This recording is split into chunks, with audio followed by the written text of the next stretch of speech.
नमस्कार, मैं हूं महेंद्र राणा और आप देख रहे हैं पब्लिक लाइव फरीदाबाद न्यूज़ और हिंदुस्तान जज्बा। आपको बता दें कि अमृता हॉस्पिटल में 5 नवजात शिशु जो है, किस प्रकार उनको दोबारा जीवन दान मिला।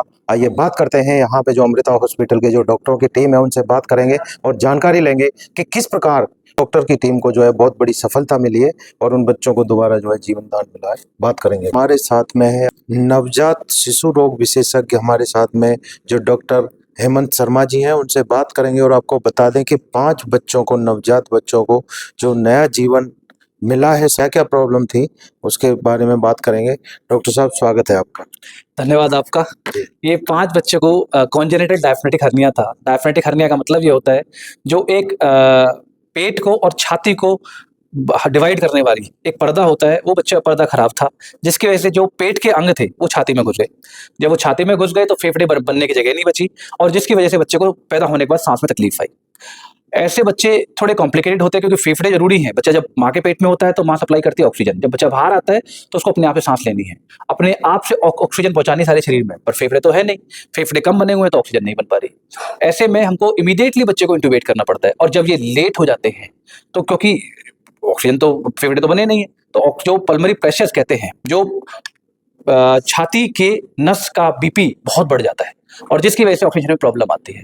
तो ऐसे बच्चे को कई बार हमको सर्जरी तो चाहिए इनको सर्जरी से पहले स्टेबलाइजेशन चाहिए, जिसके लिए हमको पल्मोनरी वैसोडाइलेटर जो फेफड़ों के नस का बीपी कम करे, जिसको सिल्डेनाफिल कहते हैं। सिल्डेनाफिल मतलब सादा भाषा में वायग्रा, और laughing gas inhaled nitric oxide कहते हैं, ये देनी पड़ती है।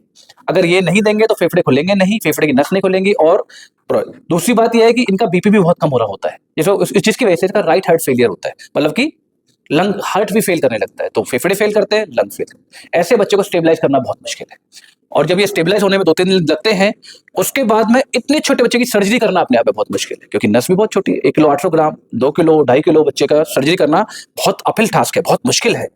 सर्जरी होने के बाद में जो भी ऊपर गए थे अंग उसको नीचे लाना, और पेट के अंदर भी क्योंकि सूजन हो जाती है, किसी भी चीज को आप छेड़ेंगे तो सूजन हो जाती है, उसको करना और उसको फिर दूध पिलाना और उसके बाद वेंटिलेटर से हटाना। सर्वाइवल इज हम कहते हैं सब 70-80% सर्वाइवर है, बट राइट साइडेड सीडीएच या प्रीटर्म या जिसको पल्मोनरी हाइपरटेंशन सीवियर हो जाए उसका सर्वाइवल 50% भी नहीं होता है। ये जो है ये यूनिक केसेस हैं, भगवान का बस एक मैजिक कह सकता हूँ। कुछ बच्चों का एटलीस्ट 3 बच्चे जो मैजिकली सर्वाइव किए, जो हमको उम्मीद भी नहीं थी। और अमृता हॉस्पिटल का धन्यवाद करता हूँ क्योंकि इसके अंदर इतनी सारी फैसिलिटीज हैं, इतने सारे डॉक्टर हैं, एक पूरी न्यूरोलॉजी टीम है, पूरी पीडियाट्रिक सर्जिकल टीम है, हमारी नर्सेज दिन रात काम करती हैं और सपोर्ट है, मशीनें हैं उस तरीके की। इनहेल नाइट्रिक ऑक्साइड बहुत ही कम हॉस्पिटल्स में होती है, हरियाणा में शायद से 1 या 2 हॉस्पिटल में होगी और फरीदाबाद में शायद सिर्फ अमृता हॉस्पिटल के अंदर है। तो इसकी वजह से हमको ये सक्सेसफुल कर पाए, ये विजय मिली हमको। डॉक्टर साहब, बहुत बड़ी सफलता मिली है आपको, और जो कि क्योंकि बड़ा पेशेंट होता है, आप भी जानते हैं, तो उसमें बड़ी वेन्स होती हैं, बड़ी चीज़ें होती हैं, लेकिन जो छोटा बच्चा होता है, नवजात शिशु होता है, उसकी बहुत सारी जो असंभावनाएं वो बढ़ जाती है, क्रिटिकल कंडीशन हो जाती है। तो डॉक्टर साहब कह रहे हैं बहुत अच्छी सफलता। डॉक्टर साहब, एक महत्वपूर्ण सवाल है जो कि कहीं ना कहीं हर व्यक्ति को, हर तीसरे व्यक्ति को कहीं ना कहीं कोई घर में, परिवार में बच्चा होना होता है, नया बेबी का इंतजार होता है, तो ये किन कारणों के कारण ऐसी स्थितियां पैदा होती हैं कि ऐसे बच्चे पैदा होते हैं? आप बताते हैं या साइंस बताता है कि 5000 बच्चों में से 5 बच्चे, 7 बच्चे ऐसे होते हैं? तो किन कारणों से? क्योंकि उसके अगर कुछ कारण पता लगे तो प्रोकॉशंस उसके रखे जाएं तो वो बच्चे ना आ सकें शायद बीच में। जी देखिए, कई जगह तो कारण पता नहीं चलते, कई बार जेनेटिक कारण होते हैं। क्या है, बच्चे को जब बनता है तो एक ही सेल से बनना है और वो सेल डिवाइड होना है। जैसे घर बनना है, एक पूरा घर बनना है, उसमें अगर एक भी ईंट गलत रखी गई तो इमारत खराब हो सकती है।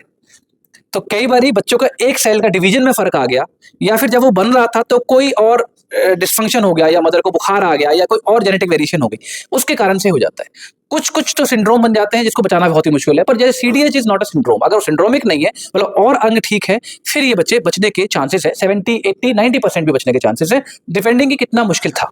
अगर छोटा सा ही डिफेक्ट है तो बचाना आसान है, बहुत बड़ा डिफेक्ट है, लेट हमारे पास आया, या पल्मोनरी हाइपरटेंशन बहुत ज्यादा हो गया, तो उसको बचाना बहुत मुश्किल हो जाता है। बट ट्राई नहीं करेंगे तो किसी को बचाना असंभव नहीं रहेगा, ट्राई करेंगे तो हो सकता है मैक्सिमम को बचा पाए।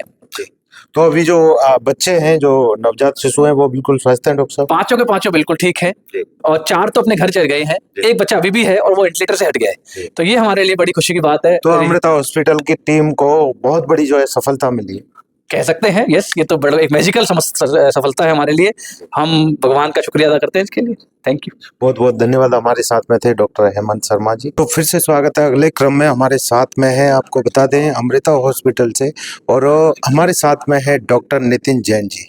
बताएंगे कि बहुत बड़ी जो सफलता मिली है बच्चों को, जो नवजात शिशु को, जो कि एक तरीके से बहुत ज़्यादा मुश्किल हो जाता है अगर बड़े का या बड़े पेशेंट का अगर वेन्स या वो चीज़ें बहुत बड़ी होती हैं, लेकिन बच्चों में बहुत ही कम और बहुत ज़्यादा कंडीशन जो है क्रिटिकल होती है। तो अभी हमारे साथ में है सर, स्वागत है डॉक्टर नितिन जैन जी। ठीक है, आपका भी स्वागत करते हैं हम अमृता हॉस्पिटल में, फरीदाबाद में लोकेटेड है ये अस्पताल। जी।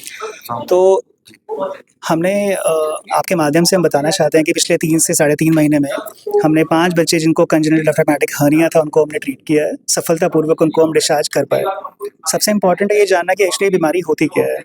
डायफ्राम, जो कि नाम में ही है डायफ्राग्मेटिक हर्निया, डायफ्राम एक ऐसी झिल्ली होती है जो छाती को और पेट को रोकती है। उसके बीच में एक तरह की दीवार होती है। तो जब ये दीवार विकसित नहीं होती है गर्भावस्था के दौरान, तो पेट के जितने भी अंग हैं वो छाती में विस्थापित हो जाते हैं। अब छाती में विस्थापित हो जाते हैं तो क्या प्रॉब्लम होती है? एक तो फेफड़े को फूलने से रोकते हैं वो, सेम साइड को तो रोकते ही हैं, साथ में ऑपोजिट साइड जो दूसरी तरफ का फेफड़ा है उसको भी विकास में अफेक्ट करते हैं। तो प्रॉब्लम्स तब स्टार्ट होते हैं जब बच्चा डिलीवर हो जाता है, क्योंकि फेफड़े का विकास उतना अच्छा होता नहीं है, फेफड़ा फूलता नहीं है, तो बच्चे को डिस्ट्रेस स्टार्ट हो जाता है, सांस लेने में तकलीफ स्टार्ट हो जाती है। हम जब कुछ रेडियोलॉजिकल इमेजिंग कराते हैं तब हमें मालूम पड़ता है कि एक्चुअली ये तो डायफ्राग्मेटिक हर्निया है, जिसका इलाज एक्चुअली में पेचीदा होता है। इसके लिए 2 विभाग का होना बहुत ही आवश्यक होता है, एक तो न्यूनेटोलॉजी डिपार्टमेंट और एक पीडियाट्रिक सर्जिकल डिपार्टमेंट। ऐसे जो बच्चे होते हैं उनको साथ में धमनियों का प्रॉब्लम भी होता है, जिसको हम पल्मोनरी हाइपरटेंशन बोलते हैं, जिसके कारण जो ब्लड वेसल्स होती हैं, धमनियाँ होती हैं, जो खून को फेफड़े और फेफड़े से दिल तक लेके जाती हैं, उनमें भी प्रॉब्लम आती है।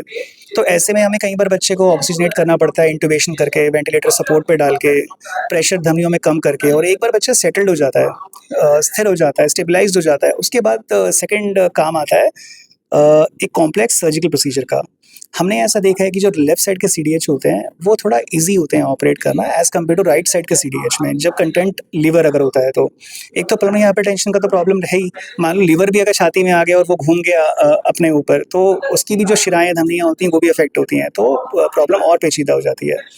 तो जब हम इसको रिपेयर करते हैं, या तो हम लोकल टिश्यूज़ को लेकर रिपेयर करते हैं, या कई बार डिफेक्ट साइज़ इतना बड़ा होता है कि हमें लोकल के अलावा जो आसपास के अंगों के टिश्यूज़ हैं, कई बार उसको भी लेना पड़ता है। जैसे हमने 2 से 3 पेशेंट्स में हमने किडनी का जो आवरण के टिश्यूज़ हैं उसको हमने यूज़ किया, जिसको हम जेरोटास फेशिया बोलते हैं। ऑपरेशन के बाद हम सारे अंगों को नॉर्मल जगह पे प्लेस कर देते हैं। उसके बाद कई बार फीडिंग में प्रॉब्लम्स आते हैं, कई बार यूरिन के बनने में प्रॉब्लम्स आते हैं। डिपेंड करता है कि कितने सारे अंग हमने विस्थापित से नॉर्मल पोजीशन में रखे और कितना बड़ा डिफेक्ट साइज़ था। इतनी सारी पेचीदगियों के होते हुए भी अगर फैसिलिटी न्यूनेटोलॉजी का और पीडियाट्रिक सर्जरी का है तो सर्वाइवल पॉसिबल है। तो सर कैसे, किस प्रकार से पता लगा कि किस सिम्टम से पता लगता है ऐसे बच्चों को? अगर समय पे पता ना लग पाए तो ये बहुत मामला पेचीदा हो सकता है, और वो बच्चों के जीवन का जो है एक तरीके से तो ऐसा बोला जाता है कि 70 से 80% पेशेंट्स में हम डायग्नोज कर पाते हैं लेवल 2 स्कैन में। जब गर्भावस्था के दौरान स्कैन हम कराते हैं तो उसमें पता लग जाना चाहिए। पता लगने का सबसे इम्पॉर्टेंट बेनिफिट क्या होता है, ताकि हम पेशेंट्स का अच्छे से काउंसलिंग कर सकें, मदर का और फादर का, कि वो ऐसे टर्शरी केयर सेंटर में ही डिलीवरी कराएं जहाँ पे न्यूनेटोलॉजी का और पीडियाट्रिक सर्जरी का फैसिलिटी है। क्योंकि मैक्सिमम टाइम हमने देखा है कि बहुत बड़ा अगर सीडीएच होता है, बहुत बड़ा डायफ्राग्मेटिक हर्निया होता है, और पेरेंट्स को इतना नॉलेज नहीं होता है या बहुत रिमोट एरिया में लोकेटेड होते हैं, बच्चा पहुंचने से पहले ही दम तोड़ देता है। और या फिर माइल्ड टू मॉडरेट वैरायटी का सीडीएच होता है, कई बार वो ऐसी जगह लैंड अप कर जाते हैं जहाँ पे फैसिलिटी नहीं है, और मिस डायग्नोज्ड होकर वो निमोनिया के लिए ट्रीट हो रहे होते हैं, और हमारे पास पहुँचने तक ऑलरेडी कंडीशन बहुत सीवियर ख़राब हो जाता है। तो आपके माध्यम से एक्चुअली अवेयरनेस प्रोग्राम से हम ये बताना चाहते हैं कि एक तो सारी प्रेगनेंसी जो है maximum to maximum booked pregnancies हों, रजिस्टर्ड प्रेगनेंसीज हों, ताकि जो लेवल 2 स्कैन हम कराते हैं या फर्दर स्कैन्स कराते हैं उसमें मालूम पड़ जाए और अच्छे से हम काउंसलिंग कर सकें, ताकि मैक्सिमम बच्चों को इलाज मिल सके और मैक्सिमम बच्चे सर्वाइव हो सके। तो सर जैसे कि इसका ट्रीटमेंट भी काफी महंगा होता होगा, क्या एफर्ट का ज्यादा नहीं होता है? देखिए, ट्रीटमेंट तो क्योंकि इसमें 2 विभाग शामिल होते हैं, थोड़ा सा केयर ऐसा होता है कि इसमें आईसीयू का केयर ही चाहिए बच्चे को, और कॉम्प्लेक्स सर्जिकल प्रोसीजर चाहिए। लेकिन सबसे अच्छी बात ये है कि जो अमृता हॉस्पिटल के माध्यम से जो हेल्प मिलता है यहाँ पे मरीजों को, वो बहुत अच्छा है। क्योंकि ये जो सेंटर है, ये डेडिकेटेड पेशेंट केयर के लिए ही जाना जाता है, और मॉनिटरी हेल्प के साथ-साथ कई तरह के और हेल्प भी यहाँ पे मिलते हैं। क्योंकि सबसे इम्पोर्टेंट है यहाँ पे केयर का होना। ऑल्दो हम इतना बोल सकते हैं कि खर्चा बाहर की अपेक्षा में बहुत ही नॉमिनल है। यानी कि अगर बेबी बच्चा था तो उससे बढ़ के नहीं है। बिल्कुल, देखिए, बच्चे की लाइफ से बढ़ के तो एक्चुअली में कुछ भी नहीं है। सबसे इम्पोर्टेंट है कि आप स्पेशलाइज़्ड केयर में बच्चे को ट्रीटमेंट करवाएँ। स्पेशलाइज़्ड केयर से मतलब ये होता है कि जो कंसर्न डिपार्टमेंट है, एटलीस्ट बच्चा उनके पास आ जाए, क्योंकि बच्चे की जान है तो जहान है ना? तो क्या कहना चाहेंगे कि किस प्रकार अगर ये एक सवाल जो हमने और डॉक्टर साहब से भी पूछा था कि सर क्या प्रिकॉशंस बरते जाएं जिसकी वजह से ये इस तरीके की जो संभावनाएं बढ़ती हैं, ऐसे बच्चे पैदा होते हैं वो ना हो पाए। देखिए, एटियोलॉजी यानी कि कारण क्या है इस बीमारी का, वो तो अननोन है, वो नहीं पता है। लेकिन इम्पोर्टेंट क्या है कि अगर ये बीमारी है और इस बीमारी का इलाज है, तो हमें अर्ली पता लग जाए। तो इसलिए मैंने आपको जैसे पहले बोला कि प्रेगनेंसी सारी बुक प्रेगनेंसीज़ हों, रजिस्टर्ड प्रेगनेंसीज़ हों, ताकि उनका फ़ॉलो-अप हम आसानी से कर पाएँ, और जितने स्कैन्स हैं वो एक अच्छे सेंटर से हों, लेवल 2 और फर्दर स्कैन्स जो होते हैं, ताकि हम अच्छे से डायग्नोज़ कर पाएँ, इंट्रायूटेराइन लाइफ में ही सर, डायग्नोज़ कर पाएँ। कितना कितना समय लग गया था आपको जो ऑपरेट करने में, ऑपरेशन कंप्लीट? यूजुअली ये डिपेंड करता है कि कितना बड़ा डायफ्राम विकसित नहीं हुआ है, कंटेंट क्या है, साथ में और पेचीदगियाँ क्या हैं, डायफ्राम का कितना हिस्सा नहीं बना है, कितना हिस्सा बना है। तो अगर हम यूजुअली लेके चलेंगे तो कॉम्प्लेक्स सीडीएच रिपेयर में, यानी कि कॉम्प्लेक्स रिपेयर में अराउंड 4 से 5 घंटे लग जाते हैं, और सिंपल टू मॉडरेट साइड सीडीएच में हमें 2.5 से 3 घंटा लग जाता है नवजात शिशु में। अभी सारे बच्चे ठीक हैं? अभी पाँचों बच्चे एकदम से ठीक हैं, है ना?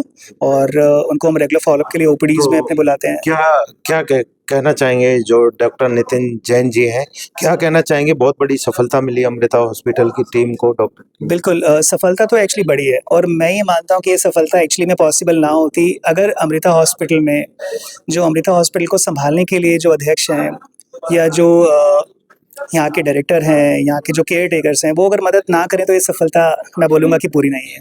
क्योंकि यहाँ पे हमें मैनेजमेंट से बहुत साथ मिला है, और स्पेशली मैं स्वामी जी का और डॉक्टर संजीव का और डॉक्टर आशुतोष का मैं थैंकफुल हूँ, उन्होंने सपोर्ट किया हमें। बहुत बहुत धन्यवाद। तो हमारे साथ में थे डॉक्टर नितिन जैन साहब, और आपको बता दें कि किस प्रकार अमृता हॉस्पिटल की पूरी जो टीम को बहुत बड़ी सफलता मिली और 5 बच्चों को मिला है जीवन, दोबारा से जीवन जीने का जो है साहस। लगातार जुड़े रहिए, देखते रहिए हमारे साथ में। धन्यवाद।